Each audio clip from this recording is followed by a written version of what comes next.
Peggy 18.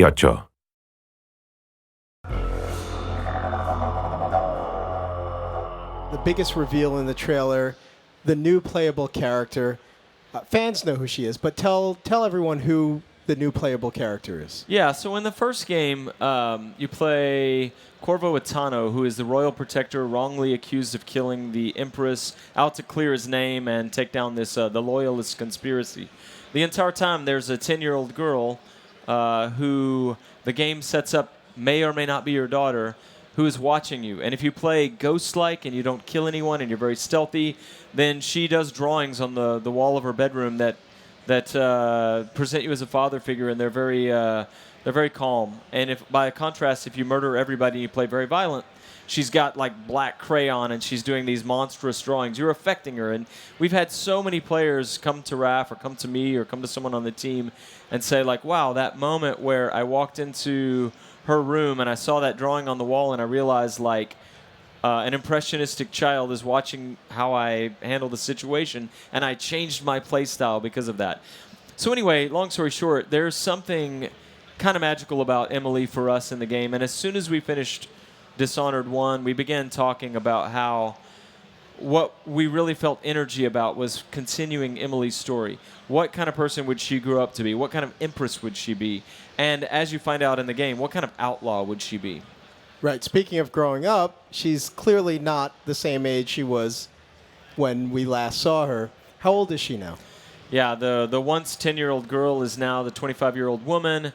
She's been through 15 years of history since the last game and the events of Dishonored 2. What else can you tell us about the person that she's become and grown from since being in the original game and being such a little girl to being the beautiful young woman she is now?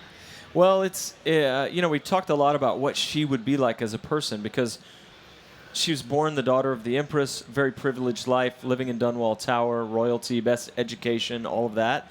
But she was very imaginative. In the first game, she's always talking about, someday I'm going to be on a sailing ship tracking whales and fighting pirates. And, she's an imaginative kid. But then this terrible thing happens where her mother there's a political assassination. Her mother's killed in front of her. She's taken away by these people, rescued by Corvo. And so she's a person of privilege, but then who dealt with a big tragedy. And she's sort of marred by that.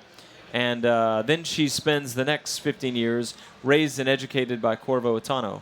And so that's kind of, she's a hybrid of those things. So cool. You could play as her for the entire game. Is that correct? Yeah, the way we set the new game up is that you start the game 15 years after the Rat Plague has ended, and you play for about the first 20 or 30 minutes as Emily. You get to kind of see a day in her life, and you get to see Corvo for the first time as a character moving around in the world. And then there's a dramatic, pivotal event that happens, and from that point, you choose to finish the game as either Emily or pick it up as Corvo. And for the rest of the game, you're either Emily, Kaldwin, or you're Corvo Atano. You saw that in the trailer that they introduced some new powers.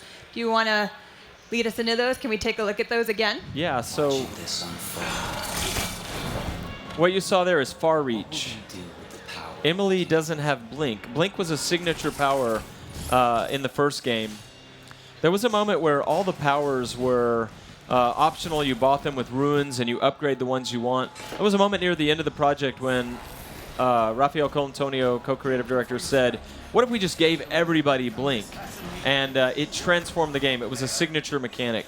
But so for Emily, it was kind of a bold call for us to say she doesn't have Blink. She's going to have Far Reach, which allows you to upgrade in many different ways. You can use it to pull yourself across. You can stick to walls. You can yank people toward you and assassinate them in midair. You can do different things with it. It's as cool as Blink, but mechanically different. And at the end of that video, we saw another power she has called Shadow Walk that we'll be talking more about in the future.